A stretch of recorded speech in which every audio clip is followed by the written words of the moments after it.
ayinza okuba nga embeera yaye ey'okuggyako omuntu after 2 years tezimba. Kyabadde kikolwa kituufu okuggyawo Mathias Mpuuga kuba lead opposition oba baali mwongedde ekisanja ekyokubiri? Ddala Jewero Ssenyonyi asuutinga ebigere eby'omukulu Mathias Mpuuga byabaddemu kuba NUP erina bingi byebadde ekola nga byesikanya nabyo. Woba oweerezaako ky'oweereza ssemateeka tugambe etya we tuba nga tugenda kuzimba eggwanga erigoberera amateeka.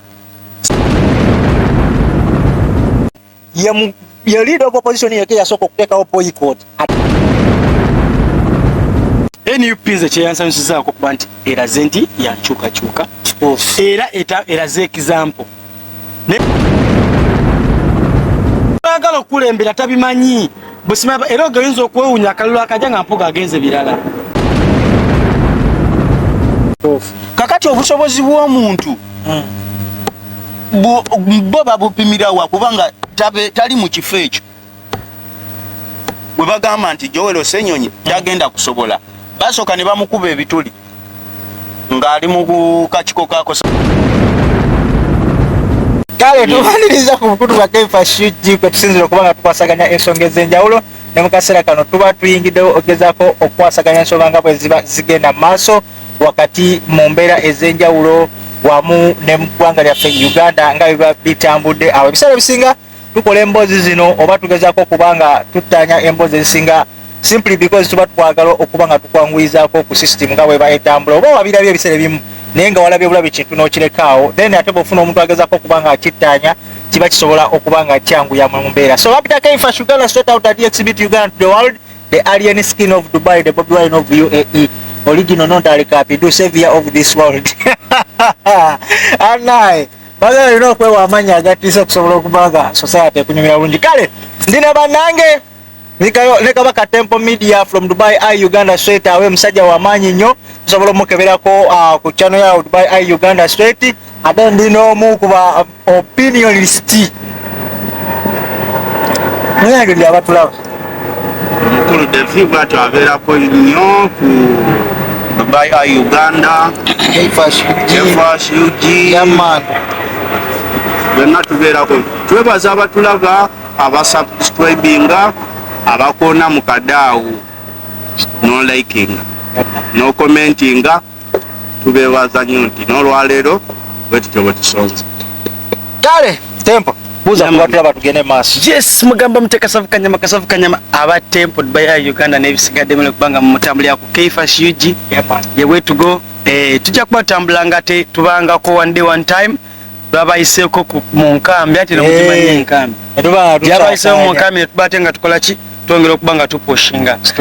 abatulabira ku Dubai kyakabi subscribing nga liking up mwena abawagizi ba Dubai musobola okuba nga osubscribing Kaifa Shuji ate n'obanga naye ofuna content ali well baked ate nga mulungi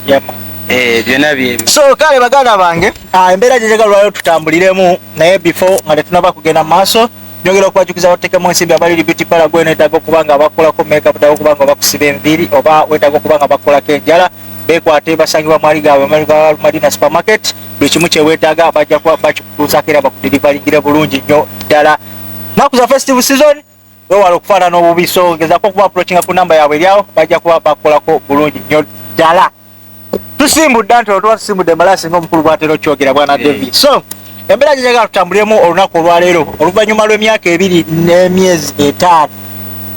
oba emyaka 2 n'ekitundu gy'emyezi 6 mpozi giba 6 kituufu. So emyaka 2 n'emyezi 6 egy'obukulembeze obw'ekibiina ekito ekikyasinze mu ggwanga lya Uganda era nga kyagunjibwa sina kito kale actually kyaliyo mu existence kyaliyo bakiri branding naye nga tekiwulikika then era abakiri branding nga bakiri branding bulungi kyobola abasazi no buliwo beero olira NUP people power yaman. So babagezaako kubanga bakize engulu kati saa zino nekibanga ye youngest political party yetulina mu ggwanga lya Uganda naye nga ate esinza okwerevetinga mu system ya politics nti yajja nga nto ate negezaako kubanga ereeta ababaka bangi nnyo nebanga esobola okutwala ekifo ky'obwa leader of opposition wali eri mu lukiiko lw'eggwanga olukulu lwa parliament. So tulabye ekibiina kino kyakitandika empawa zakubibwa nnyingi nnyo nga bamaze okulonda ababaka abakulembeze bonna bamaze okulayira ani agenda okuba nga ateekebwa mu gundi mu position y'okubeera leader of opposition mu gundi wali eri mu lukiiko olukulu lwa parliament. Tukitegeera bulungi nnyo ddala nti ekibiina ky'opposition ekiba kisinze majority mu parliament kyekitwala leader of opposition. Mu kaseera kano twalaba nti ababaka balondebwa ababaka bali ababaka 557 nga siiti ababaka 333 bali ba NRM. NUP neddako mu kyokubiri ng'erina ababaka baali 6 ne beekutula nti esaawa zino bali ababaka 57. FDC negobererawo mabaka 36, DP nejjaawo jema baani n'aba independent. So mu buufu buno NUP negezaako okubanga etwala ekifo ky'obwa ng'erina okuleeta leader of opposition. Empawa zaakubibwa kwani agenda okujja okuva mu kibiina kya NUP. Era ebintu byayogerwa byali bingi ani gwe bagenda okuleeta tasobola kuleeta muntu atali kyaliiwe Honorable Mpuuga bamutya simanyi biki ebigambo byayogerwa byali bingi naye out of the blue nga bwe kiri nti buli kibiina kibaako ne cabinet. Of course Bobi Wine yasalirawo ekibiina kya NUP ye mukulembeze naye ate siyasalirawo ekibiina kitegeeza batugambye meeting zabadde nga meeting pressure yabadde nnyo waggulu bwetyo kitegeeza batuula balina board etula actually eronda meeting zakoddanga board bwetuula agenda okuddako balinamu kubako kalulu ssemu nga meeting zafu baadde basibagana why tosobola kubaga meeting zaba batudde obufofofo anti kakati kyekibiina kyonna omuntu leader of opposition asalibwawo n'abakulu ab'okuntikko abakulembera gundi kuba ebibiina by'obufuzi bibeera ne kye bayita neeke nga kyalumya abantu ekyagundi naye abantu bendera bavuddevuddeyo nga boogera ekyokuba nga NUP yalonze munnamawulire kyekikulu wabula kyebanditunuulidde kyandibadde kimu nti oba munnamawulire oba mukibba ti kyemanyi nti is a lawyer by profession and munnamawulire by profession. Ensero nyala tugitunulire mu mbeera bweti nti mu luvannyuma lw'okuvaayo empawa zaali nnyingi nga obukosi ekibiina kyo nga kyo kitwala ekisalawo nti obukulembeze bwa leader of opposition bugenda twalibwa emyaka 2 n'ekitundu oba ng'omukulu gy'afuze bo nga bwe basalawo nti ffe tulina kubeera kyakulabirako nekye twajja kubanga tuwangalira muki mu bukulembeze so ne basalawo nti luvannyuma lwa myaka 2 oba 2 n'ekitundu obukulembeze bwakola nga ki bwakukyusibwa wulira bebalina nti bo be bagezezako kuba nga kiteeka mu nkola kuba tulaba balida of opposition babadde bamalako ekisanja kiramba emyaka 5 kiri kitya awo NUP tugimanyi ng'eyina brand ento basically abaana abato abazze ab'emyaka emito erina abasajja abakulu abali experienced yes mwe bali bampuuga saa zino Mpuuga avuddeko oba tokyazze right oba ali mu kisanja kyakusatu mu parliament ebyo bibye kati yayingire mu kibiina kipya nti kitegeeza ofugayo ebiri n'okola ki ate kubwe mupi aba mupi ovuga mpaka ekisanja kyo ekiggwako myaka mbudda omwaka ogujja baleeta mulala oba oyagadde balina kye bayita akasengejja balina kye bayita akasengejja bw'osanga nti obadde wa Masaka municipality nga gy'okiikirira ne wajja memba omulala w'ekibiina kya NUP nga naye agakiikirira Masaka municipality kitegeeza bagenda bakubako akalulu kebayita akamyufu ku luno temugenda beera majja kebayita akamyufu awangudde yakola ki yakiikirira ku luno temugenda beera majja ate galiwa nga buli we batunda kaadi biki bale nasooka tutunulira ekintu kyalimu wekira ate amajja galiwa bino biba byabwerufu batunda kaadi eza NUP okimanyi muzeyi oyagala gundi ewe natubiteekakizeza ku NUP kimu yes okimanyi genda mu maaso oyagala nkubuza ebbali ekyo tikimanja so batadde beera bigenza ebbali NUP nze kyeyansanyusizaako kuba nti eraze nti yankyukakyuka era eraze example nekira kyenalabe kimu nti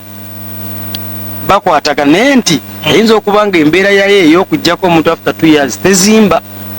ate lwaki anika tatemba avudde kumbate muchaneta gamanja kuddamu nedda sebo bamwetagira ddala era oba owuliriza speech ya ebyo omuntu ayagala okukulembera tabimanyi busima era ogayinza okwewunya akalulu akajja nga mpuga agenze birala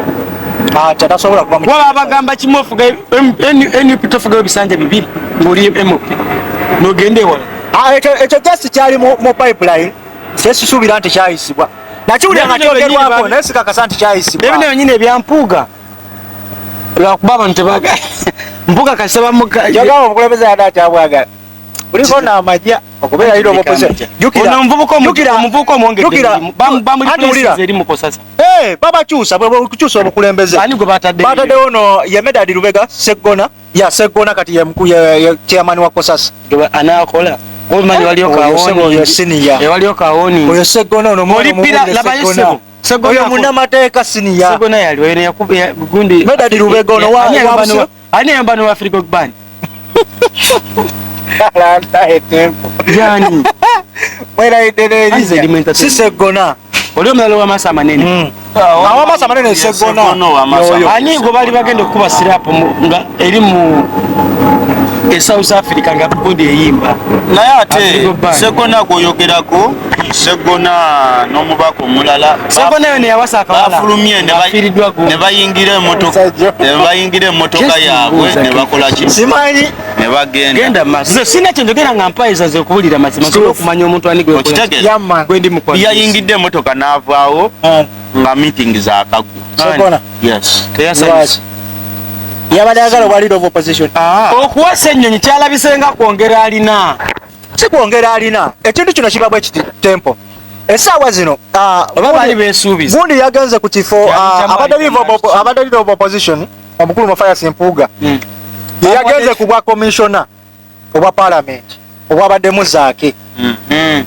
actually zaake abadde takyali okuba baali bamuwummuza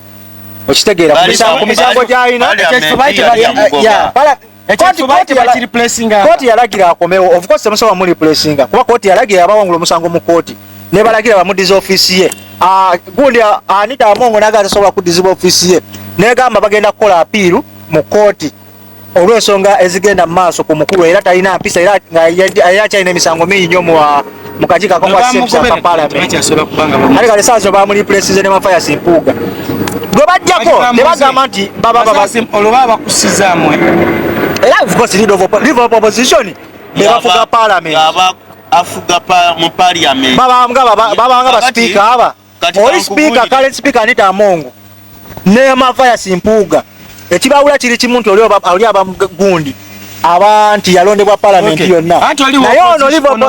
ono opposition ab'NRM yaba abafuga bonna babatwaliramu aba opposition nga naye boolaba nti be bali mu ya leading of opposition ate ani leading abali mu power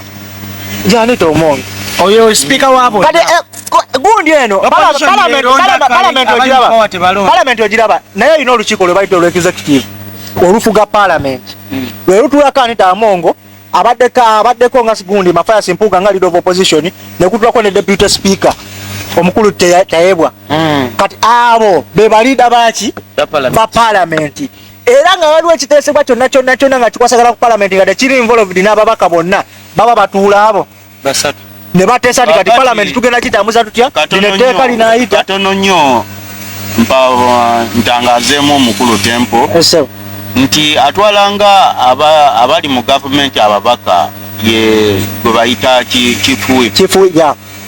nga we walabanga onalebo ono omukyala ani kati saawa zino minisita Ruth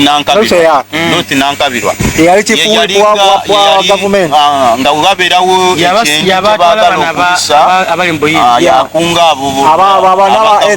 ab'NRM abalimu kwegamba nga yabeeranga liida waabwe naye nga speaker abeera wa parliament yonna era akalulu konna kabe opposition independent wajema mwenna musuula akalulu ne mulaga nti ki kusiimya ono era amateeka nga semateeka walaga nti aba alina kuyimirira ng'ali neutral kituufu nnyo talina kubeera side nti kati olaba Anita ava mu kibiina kya NRM naye kati yavaayo tali wa NRM essaawa zino kubanga akolera independent committee talina waagwa tali mu NRM tali mu opposition tali ludawa tali mu kubanga wono opposition yamuwa akalulu kituufu nnyo okusinzira ku busobozi bwe na banenyezaamu ate batya that is semateeka bweyogera ne bwe tuba babiri ate banaabeera babaka bagundi ba speaker babiri anti wafa gwe tumanyi mutugudde naye oyagala tubagireyo embuuko era yagwa walaba gundi ono wakira municipality tebayinza mulonda nabo bamanyi olugezigezi mungi bo bennyini bamumanyi yagamba munne nti yalisanga abantu sapatu ne bamugamba leeta obujulizi n'agamba singa munzikiriza my first witness president Museveni kati so bwana Devi embeera gyatuyagala tutambuliremu nti tulabye olwaleero bakyusiza ebifo mu kibiina kya NUP abantu bangi abavuddeyo ne bakritisayizinga Ajowero Ssenyonyi ne bagamba ekisooka akyali junior mu byobufuzi okitegeera bamukuba mutoki kati ngaffe saagala tugende nnyo mu bantu biki bye bayogedde njagala ngaffe okusinziira naffe entegeera yaffe kino tukiwa according to our understanding kuba nawe ng'obiraba ebintu bino ng'omunauganda asigadde bwakola ki bwabiraba ate bonna bano ababaka obadde ojja obalaba n'entambuza y'emirimu gyabwe so njagala tukube toki mu kino ekintu kyabadde kikolwa kituufu okuggyawo Mathias Mpuuga kuba lead opposition oba baali mwongedde ekisanja ekyokubiri ddala Ajowero Ssenyonyi asuutinga ebigere eby'omukulu Mathias Mpuuga byabaddemu kubanga ebadde gundi force y'amaanyi Mathias Mpuuga omujjukira ayise mu biwonvu n'ebiko baamuliisako ne bagamba oyo akolera Museveni kati baamusika yali yakola ki naye still ya standing on the ground nagezaako bakakasa nti I came here to lead ate sivanga mu kibiina kyange okitegeera n'akulembera babaka banne ye lead of opposition yeke yasooka okuteekawo boycott ate neekwata n'ateeka parliament kunyindwa wamu ne government okusobola okulaba nga bateeka mu nkola bye baali basabye okuba nga biteekebwayo so jala tukube toki mu bubaka ogwe baleese omupya oba lead of opposition omupya Ajowero Ssenyonyi ngenda tandika naye bwana David okusookera ddala ensonga eyo nja kusooka ngambe nga mudde mu kamera eri bannayuganda bonna nti waliwo ebintu bye tuba nze ebiseera ebisinga ntera obbagamba nti ekirungi tukiyite ekirungi ekibi tukiyite ekibi ate oli wakola ekirungi newoba omwagala oba tomwagala mukole ki musiimeko NUP erina bingi byebadde ekola nga byesikanya nabyo era babadde batulaba ku mukutu guno olumu mbadde mbyogerako eggulo nina porogramu no kefashi tewabaddewo naye nga nasose ne mbebaza nti balaze example obukulembeze obutuufu obuteekeddwa okuba bukyuka buli buweereza buli munnayuganda kyalina osooka oteeka mu mayini buli kukyuka gundi buweereza eri bantu woba oweerezaako kyoweereza semateeka tugambe etya wetuba nga tugenda kuzimba eggwanga erigoberera amateeka semateeka w'ekibiina agamba atya nti myaka 2 n'ekitundu tuteekewo omulala kakati obusobozi bw'omuntu bo babupimirawa kubanga tali mu kifo ekyo bwe bagamba nti Ajowero Ssenyonyi tagenda kusobola basooka ne bamukuba ebituli ng'ali mu kakiko kako sasa kakosasa yakola bulungi bulira n'abapuruvinga nti ye point gyezijako okitegera n'akola ki kakati kiki ennyo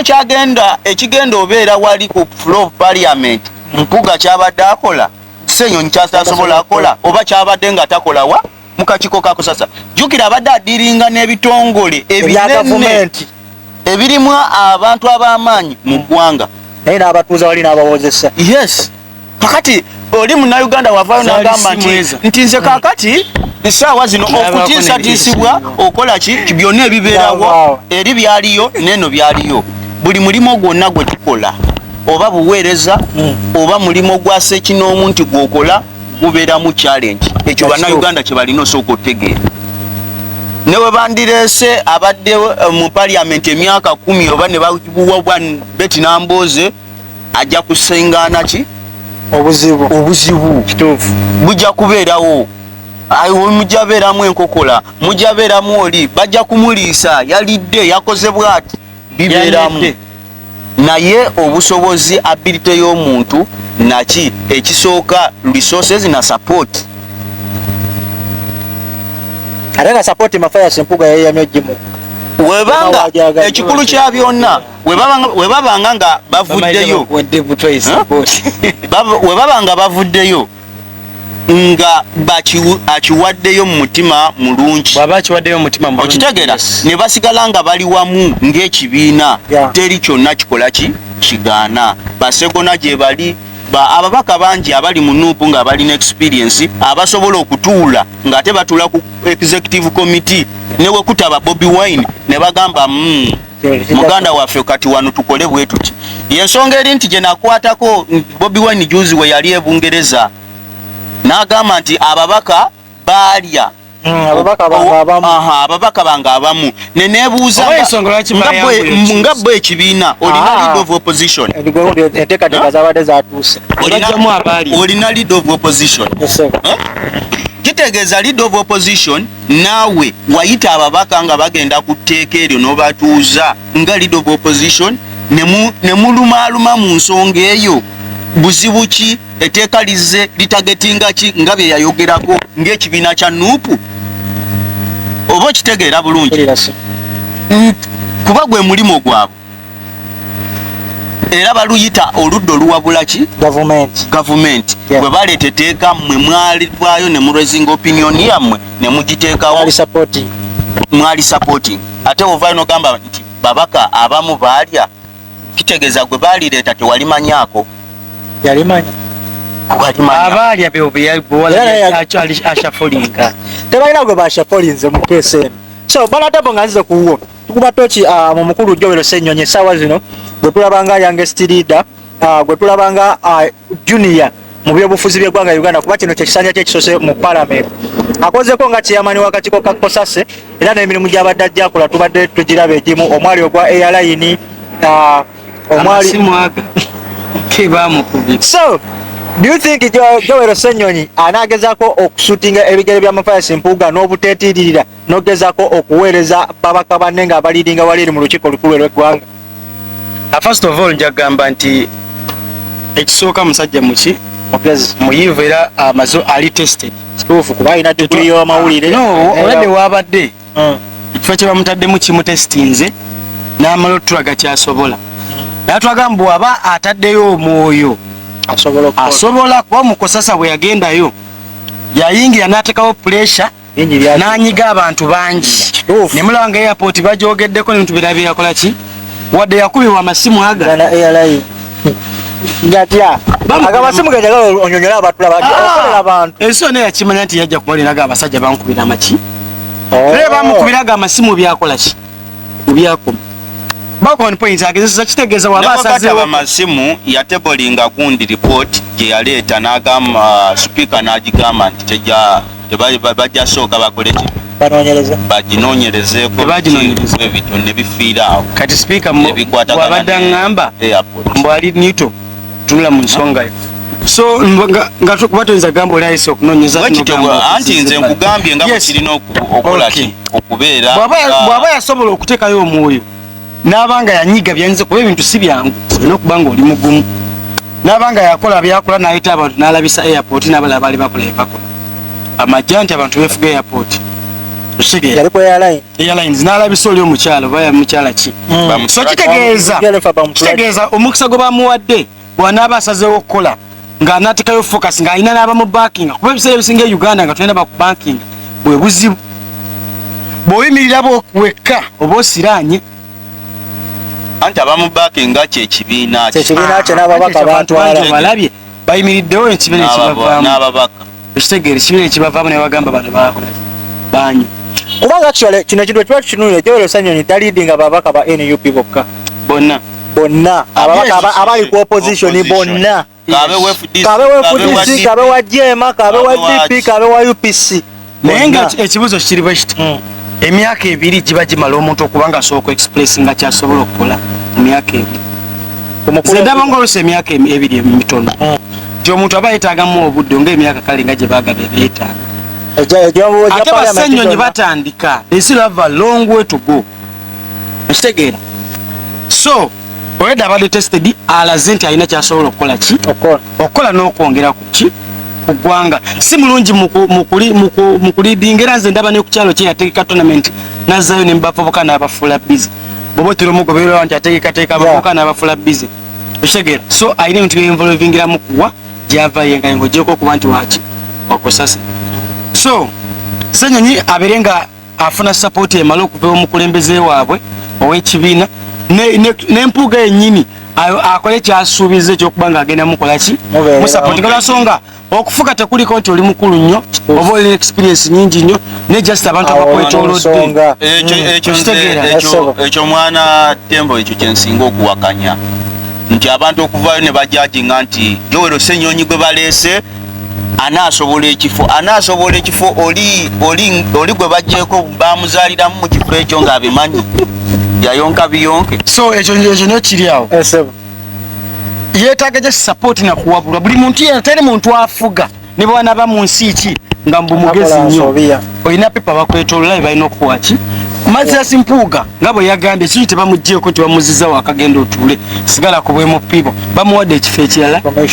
kyebajjamu nga bwogayo tebajjamu oli omuvubuka w'efujjo yange nagyamu kati waba afise commission of parliament kitegeeza bamutaddewo awabule ki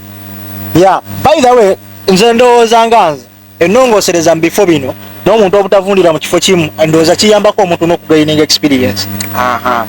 so bamugyewo ne bamuteekawe bamutadde naye ndowooza just conflicts zijja kujja nti twaleeta kino ekibiina nga ffenna twagala opportunity tuteekayo nonovayo ne bateekayo abalala abantu abamu ekyasinza obbayombya abamu ekibayombya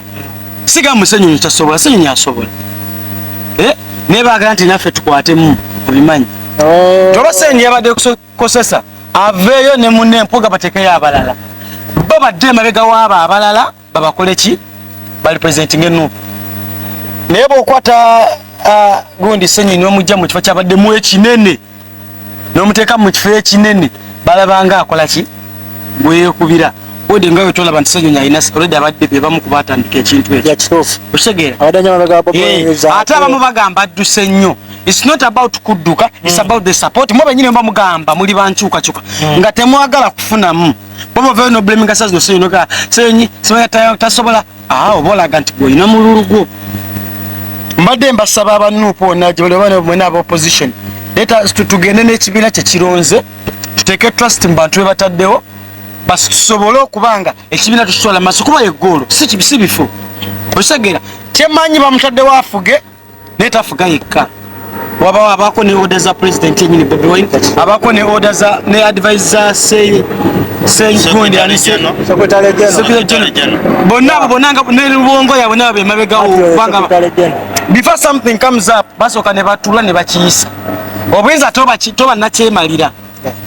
mbusimanya gwokera ku makyano kyobuba mu kyobola America eteekayo ba president nga balinga puppet boyi kituufu kyoyogerako kituufu lusalawo ninga bali mweke boogere bagamba parliament ekubako akalulu ne bakujja ku mukulembeze so ndowooza bantu oba tokola byabwe so ndowooza tekina ekyo kitegeeza olonda Ssenyonyi ne bandironze Ssegirinyi bandi bali bamubulira ekyokola nalinakola kyalina naye baganda bange njagala tukkirize tugaane tuleme ate kubuddisa nnyo bannayuganda bana Tempo tukkirize tugaane obukulembeze bwo bwe buli naye mulimu figa ezimu ezotagenda kutuusa mu bifo zibifiitingemu tukikirize tukigaane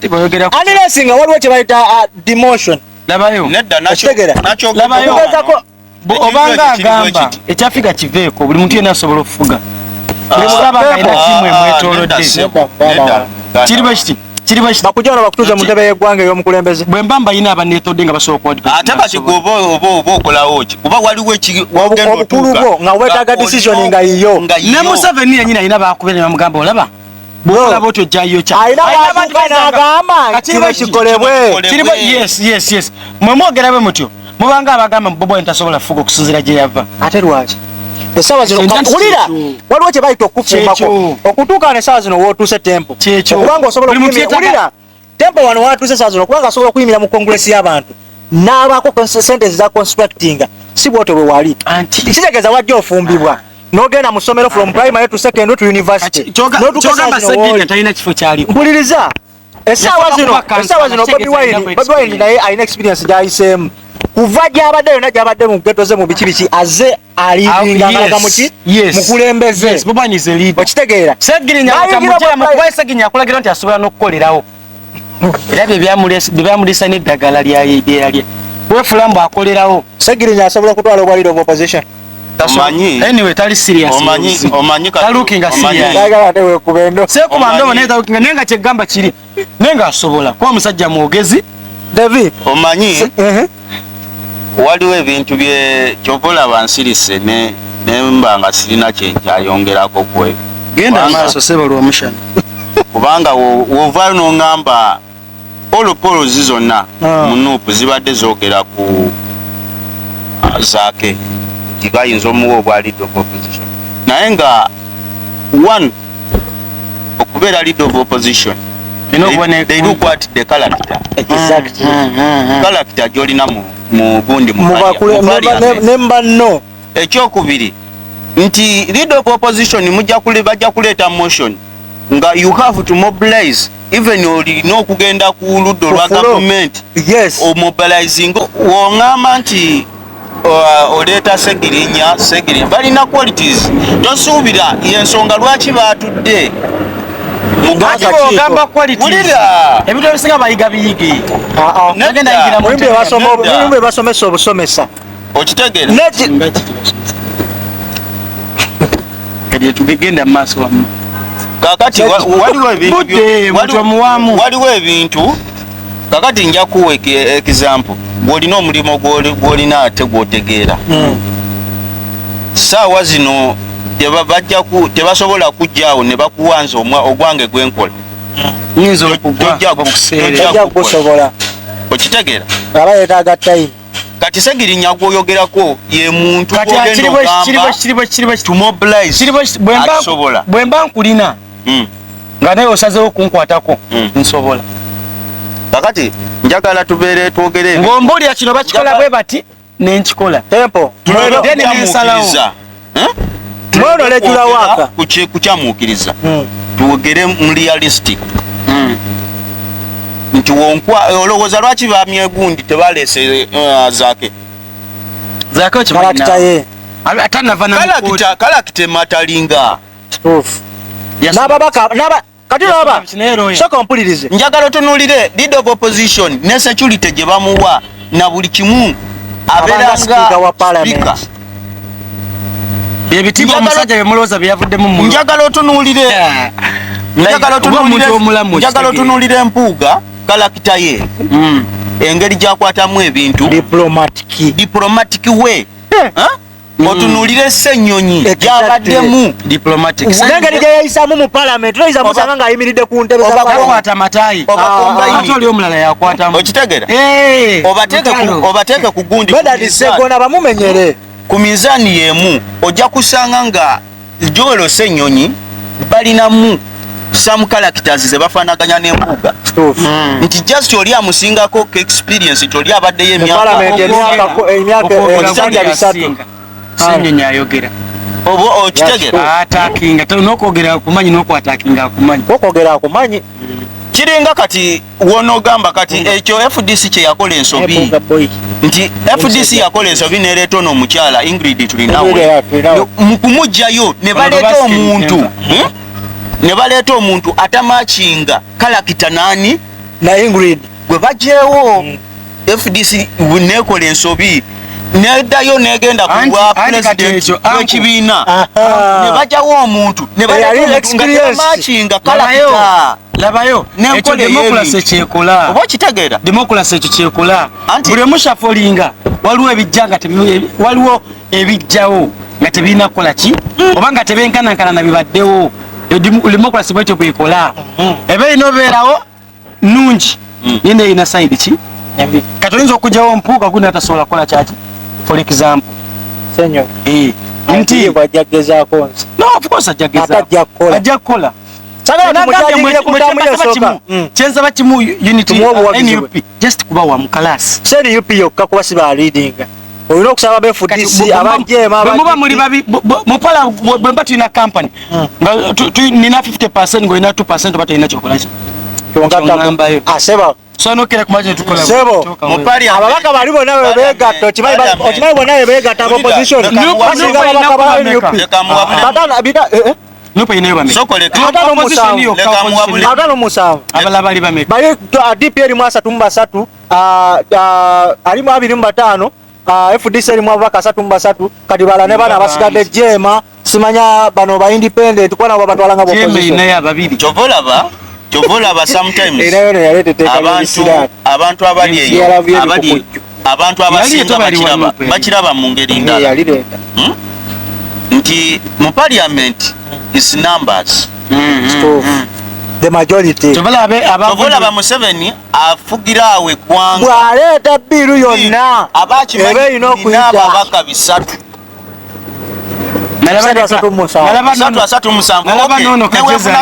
2 mu 8. Ani yaleta tojikwata kufika jezo. It is numbers.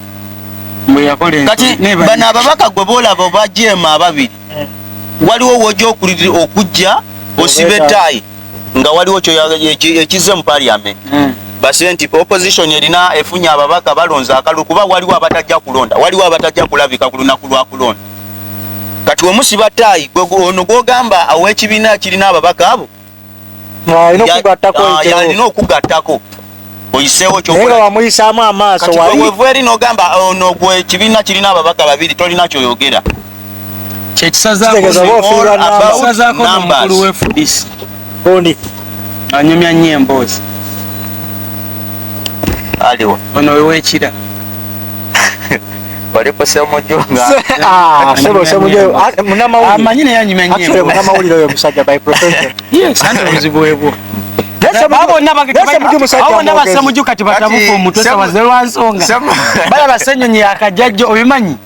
Abayiseeko Semuju yabikopa ku President Museveni. Kwa Semuju ye muntu gwe baleeta ne boteekawo ensonga ey'okwogera. Zikatemba. N'akuba point.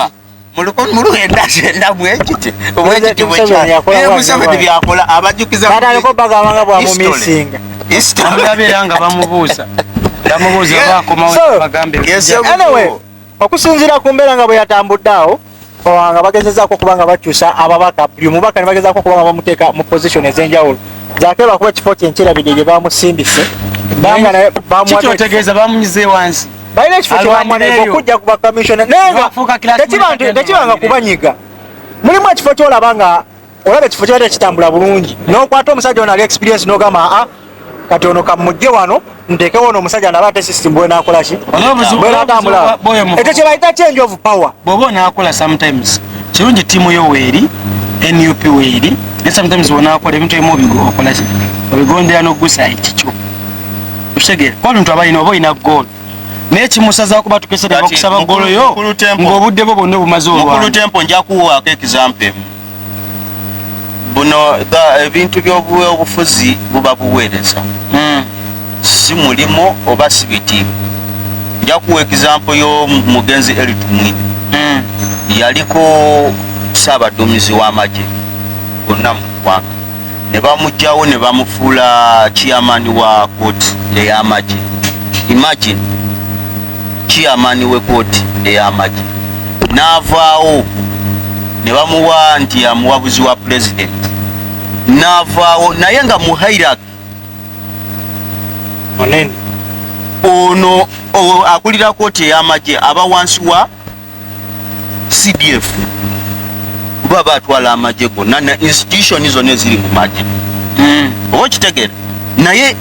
bwe buba nti buba buweereza ebintu ebimu tulobe kutunula esejja eri naye nga buba buweereza balina okuppa balina okulabira ku kikundi bali bakola batakati gwe wongamba nti baba bamuusiza amadaala tebagendayo kufuna bifo na kufuna bitiibwa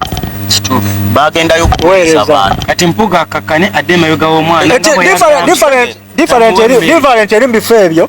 nti buli kifo kibaako ne ssebo omutemo gwa ssente gw'ofuna anti sente zesinga otutabula ffe ng'abafiti okitegeera alojja kwekanga leader of opposition abadde mu million 12 nga zigenda kuweta omakafaanyi ng'omuntu mulamu obadde ofuna 10 ataano ne geetemerawo mu nfu ate kati ataano be geetemerawo mu nedda totulanga munda byafuzi tulaga businessman. So mumbera no milioni atano negetemera omunfo. Mumbera no njagala okubabuza akabuzo kutugamba mboli musanyufu nenga fena tukimanyi. So olowooza Mafaya Simpuuga kyamusanyusiza okumujja mu opposition jaliko kubanga mu speech ye yagambye ffe nga ffe aba NUP oba aba opposition bagaba bitesa tali ye nga ye yagambye nze ng'omukulembeze nkolera for a Uganda wabula sikolera kifo na position kijemba ndimu essuubi lyange lyakulaba Uganda ekyusakyusa Uganda ekulaakulana Uganda erimu demokrasia Uganda etalimu kukola kiwamba bantu era n'agamba agenda kubeera backup ya Joel Ssenyonyi wonna waba amwetaagidde simply because his experience ebisanja ebisatu byabadde mu parliament amanyi ki ekyokukola amanyi wa waateekeddwa okutandikira nawa mu mmere eno tulowooza bino honorable yabyogeza laavu yabyogeza kubanga nga bwogabye mbu akasente kukyejjako ye ekirala ababaka abalala ba opposition ng'ojjeko aba NUP Joel Ssenyonyi banaamwaniriza tutandikirawo teeka eri bweti ebiseera bisinga tutunulira nnyo ekintu gye kyava nga tulaba tanika nnyigira Ssenyonyi nomanya ani yakolaki ekintu kyavaawa kyogamba bamuwadde olwokuba kyali wa president no n'obusobozi abwe newaba kyali wa president n'obusobozi abulina osegeera n'obusobozi abulina gwe kennyini nga tulaba kugamba mbu oyagala kifo kya Ssenyonyi sooka otwage gwe kyokoze ngaewojo bajoli osegeera Ssenyonyi alina byakoze ewuwe enyini ewaabwe gyava alina byakoze mu constitution ye osegeera alina kyakoze Ssenyonyi ali capable naye kati otuyena ku nsonga ya Mpuuga ng'omuntu ayagala eggwanga lye yayogedde ng'omuntu ayagala eggwanga lye yayogedde ng'omuntu ayagaliza ng'omuntu ayagala nga bwe yakikunyonyodde era ekimulabi bw'omutunulira olaba ng'omusajja ali eddigi omusajja alina amagezi omusajja amanyi ekyokukola naye muko obuntu munda tolina kwogera laga weakness yo mu maaso g'abantu naye njagala kigabe obadde ng'ofuna miliyoni 2 nekwetemako 10 mu nfu nga tolina kyamu kyokoze tovumye muntu ako obuntu kabaayo zikulumyamu omuntu naye ako obuntu kabaayo nti olina osaavinga ate gwe weebuuze lwaki baatudde mu wabadde tewali option esobola mwongera kisanja oba teri kyekiri mu tteeka lyabwe nga NUP there is change of power toteekeddwa tonyonnyola bingi vaawo kibaba baagala sikuvaawo bateesaamu kale ne bakyusa yes tewabadde option wali badde kawo ekimu nga tolina option manyi kyekitegeeza okubanga tolina option oba tolina kyakubadde ekifunameka ng'okibanga muntu kufa tekulina option tewali omulimu oli afudde omufiddwa kalasi so yayogedde nga bw'alina okwogera yayogedde kye twali tumusuubiramu as a man as a leader as a someone alaba future maaso okitegeera so okulonda okunaddako okw'omwaka ogujja bwe baana balonzera bw'anaaba waali ate naye engeri gyeyogeddemu teyabaze kimu teyatunudde wano engeri gyeyogeddemu oyo gaali yatunuddewa mu maaso kitoyinza tandika kayanira katini nga maaso waliyo ekinene kyogamba yabeesimba ku Bobi Wine mu kamyufu talina kyagaza ba president nga lwaki tali capable for now akyayongera okufuna experience ogambe eri emyaka 3 akyayongera emyaka Bobi Wine nga wabuyingira nga wa myaka 3 fena tukimanyi nti saa zino boogeza kukuvuganya Bobi Wine oba oyokyeza Bobi Wine agambye vaawo kuba bwatowevaawo sooka olinyemu lwansonga okyalina okuddayo mu palamenti emyaka egijja emirala bonna alaga ssaawa zino mbookayanira ekifo kitegeeza gwe weyagaliza olina ngeri kiki olwanyisa nakyemalira nga naawe olina kyemalira so kakkana kubira mukyala w'essimu akupiikinge genda mubiri kabira mu kifuba mubale ebirala tolaga lwansonga nendovutadde bookera ku makya n'ogamba nti nze nemulugunya naye byo bigenda kuleka ojja bbiraba wisitime kino nkikugamba wisitime ojja laba nga kala zikoze eki zizaza okukyuka waliwo ekifo kye bakugjayo muganda wange tolina option Devi ababaka aba opposition omukulu Joel Ssenyonyi banaamwaniriza ye ebigambo bya Mpuuga mu kubyogera byakuwadde kifaananyi kiggwe nga ggwe ng'omu ekisooka kya byonna wobeera mu kibiina kya NUP olina okugenga mukulu tempo bwagambye oba tolina option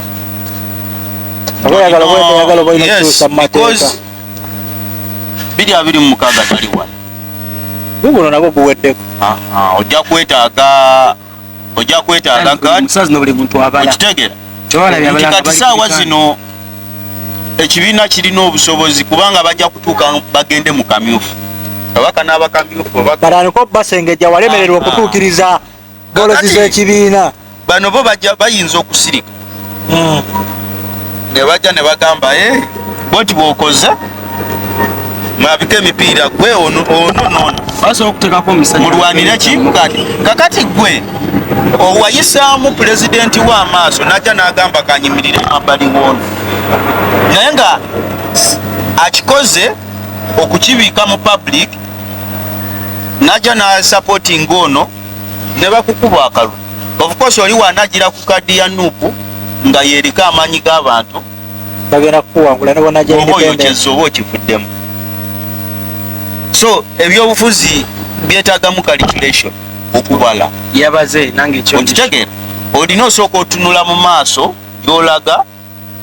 n'otunulira n'ekyaleero kuba kati ojjako eyanira kino ekifo nga kya myaka 2 kitundu ate nga tebakugobye balina ebakutadde egigi kyawera kitegeera ekyawera kuba 2 bagenda kutta mu kakuyege waki wa campaign Senyonyi tagenda beera na budde bungi nga ate empuga bw'abadde n'ebyokuteesebwako bigenda kende oba okitegeera nti bagenda tuuka 2025 mu mwezi ngaawo ogw'omukaaga ono agenda beerako leka omwaka gumu badde mu gundi mu elections abeerako paka we bamala okubalayiza oba okitegeera kati tewaba byamaanyi nnyo byakulondoola byakola ki byakusikide bayamaanyi akalulu baba kakomyewo so omudamuda gwe bagenda oyita kati awo oli nti mpuuga ye yakitunuddemu mu ngeri eyi nastepinga n'okuwa chance abalida abalala noono akole ki ebyo bye babadde bamupriminga nti biganye abiyingiremu naye avireko newakola ki newabatuusa oba okitegeera kati awo wo wengambira nti NUP abali ku ludda lwa NUP Bobi Wine nti Bobi Wine waba yasazeewo nti ono yaba agenda ku gundi ku leader of opposition abeerera okuwa parliament mpuuga nga naye avuddeyo n'abawa ekigambo ki nti njabuga njakola ki mwena abawagizi bonna abagamba nti bafutusojja abaani let us be behind support him n'ekibiina kimufacilitating tulabe kikyanasobola okukola mujja kumujajinga mujja kujajinga Joel Senyonyi mujja kujajinga Joel Senyonyi nga wayiseewo omwaka gumu ate nga toka kasambo yinzo omwaka gumu we guyitawo mugambe nti mutandike okompeyalinga nti Mathias Mpuuga mu mwaka bwe gumu bwe yasooka okubeera lo yakola 1 2 3 Joel Senyonyi akoze ABCD awo kati mutandike okuweyinga okuteeka ku mizaani weyinga jakuba ate ne Senyonyi omwaka ogujja abatadda just kwatamu katugende bovamu gwenze ndikiramu so ebyo byolina okutosooka otunulire ebyo bitambulire awo balina okuzoba supporting oli bakirize bali babeereko kibiina kigende mu maaso kubanga ligende mu maaso waliwo kente ategedde kubanze si bagamba president kuba ye yakyegamba principal yakigamba abantu nze president omulonda ate nga olonda leader of opposition house kubyonna kikyowakanya bitegeera nkayisizaawo buyisa tugenda era of course yalonda kati olaba nga amateeka bagabaga mu parliament nedda ne bagasindika eri executive wulira executive Museveni ne bamuva mutya nga tataddeko stamp esembayo oba signature esembayo teriyita nti ye leader of opposition bwe wali olabyeko government mu nsi yonna ebeera ne leader of opposition Museveni kyemuwakadde ayira kyayisayo kiri mutegeera ye kyagamba awakali abo kulembeze si ye president mlonde lwasonga yakiriza olonda ow'eggwanga lwasonga yakiriza olonda eriyo gavumenti ebeera n'owerido tosobola gavumenti ate nokkiriza n'olonda leader of opposition ate n'ogamba ze president botera okukyogera wano nti mu Uganda buli kimu kisoboka genda masubula abantu kale David obugambo bubiri oba kamu musatu mu dakiika emu obusembayo eri Abannayuganda wamu ne baganda baffe abakulaba abatulaba bonna bajja ku nti ebyo birowoozo byaffe ng'abantu kituufu nnyo ndowooza yaffe ng'abatonde mugenda awo mu komenti wetugenzeemu gundi ne mutuwabula ne muteekayo komenti zo awo n'okonamu mukata awo no subscribinga ne twongere ogenda mu maaso bamise Mani Devi bona tempo ebyange si bingi nnyo just njabebaza okubanga beekumidde ku Kaifash UG kubanga basapootinga ate nga batambuza obutambi okwongera okubanga ate bamanyisa eggwanga ezino ziba ndowooza zaffe personally tetuli nnyo mbu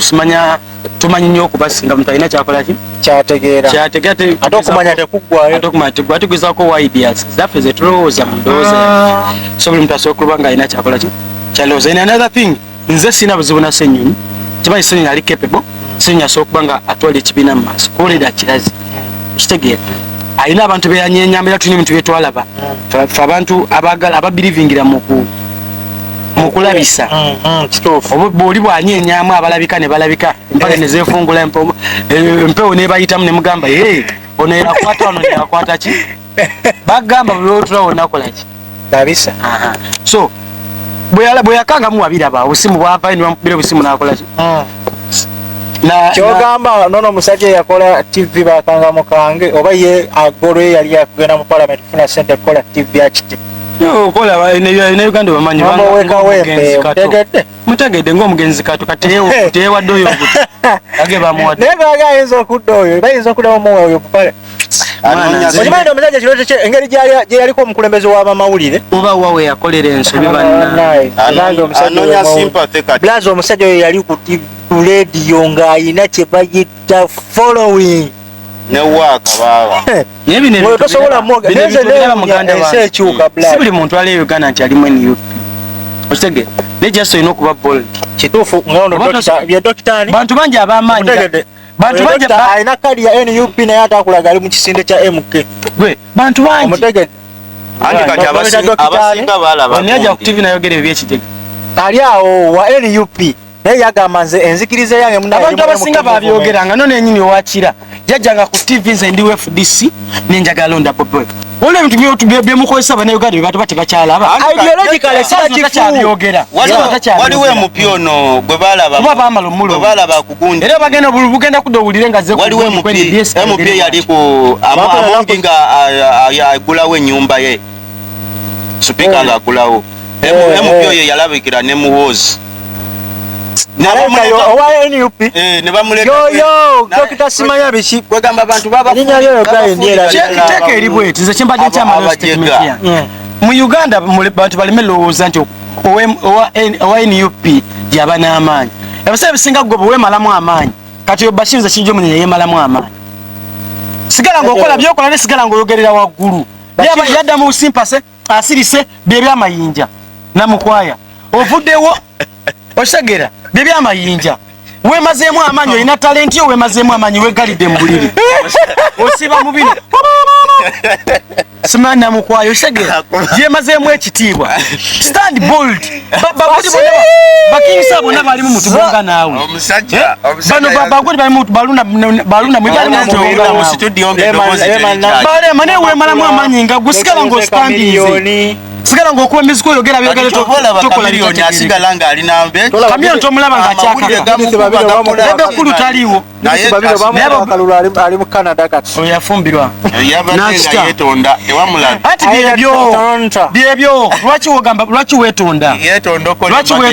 labayo King Saa yavayo neyetonda okyuka mpola n'okola ebiraga abantu mpolampola ate mubakkiriza King Saa kati kano kakaziko kavayo nekoogera kasunywera bunywezi yakatega akaliwa muyimbi wa mayi nemekubanga muyisaamu big up sibula tugende tempo nze obuzibu bwenenya abantu bemalamu amaanyi, that's how falling down. Don't give up. Musajjawo Basiri, musajjawo si musajja wange Basiri, muje alina n'omulala bali bonna bali yali atunda naye gyali wali kawempe mulabe omanyi ono omuvubuka mumanyi lwakyo nabayo boy gwekyogamba omanyi lwaki gundi ka TikTok yamwe yabitundu kino ekivubuka tekyemalamu ma kigundi kyasigala nga kiyimiridde oyo tyanomanya mbu oyo kyeza tugenda tukabirira kamiliyoni yanywera buli atanywedde laba gyali ogwirewo wansi sigala ng'ogamba nze ekyo kinakoleba osobola bagamba nti nakola ebyo oba notabinyonyerako nosigala ng'osirise byali bya mu kaseera ako ne biggwa n'okola abantu bye baagala kitegeera ne Bobby abantu bamuwa second chance golwakino nadde mayinja odda mu Namukwaya weesiraanya obanga anoonya hype yabadde agogola ddoboozi naye ng'eddoboozi lyasira olimba bw'owuliriza akayimba temuli na nduulu mubuuze enduulu obadde okuba yali ebizibu bingi sibula abantu takubadde bigiyalulala naye nga tuwebaza nnyo mwena abajja okumirako Kaifa Shiyuji the broadcast kwe tusinzira okuba nga tukwasaganya ensonga ne mu kaseera kano bwetwe tulabise olunaku olwaliro ng'abakulu we bagezako okuba nga bakutegeeza oba nga we bagamba nti ebiba birowoozo byammwe oba tebiba birowoozo bya muntu yenna wabula biba birowoozo byaffe ate nga tuwa endowooza yaffe okusinziira ku kiki tutegeera neki kye tutaba naawe osobola okuba n'endowooza era n'owa endowoozayo mu nsonga ez'enjawulo kuba ffenna tuli bannayuganda ate ffenna twetaaga ensi gye tusobola okuba nga tweyagaliramu omwana n'omuzzukulu wo ffenna wamu ne tuba nga tulina ekitugatta ng'abannayuganda nze mbaagala nnyo era eggwanga lyange wempita nalyo for God and my country Uganda emba ku mutima emba ku mwoyo so mukaseera kasigala kubanga asukawo naye nga tuba powered by Lily Beauty Parlor go netaaga okusiba enviiri netaaga okuba nga bakolako makeup wamu n'enjala beera ng'obeekwata ku namba yaabwe festive season eno naggambe tosiiwuka kyusa ku ndabikayo ne bbaawo akutuukeko gambe wow oh my god kale tubaagala nnyo tugenda kukola esho nga tubaagaliza omwaka omupya actually tulaga tugenda ku kkubo tugenda kwogera ebadde naye tugenda kuba nga tutera okubaano mu studio tugenda bakkubo nga tulina kuba mu paaka oba samwe tujagenda eri gundi kyakubira olabaawo kale tubasiibudde mubeere bulungi mweraba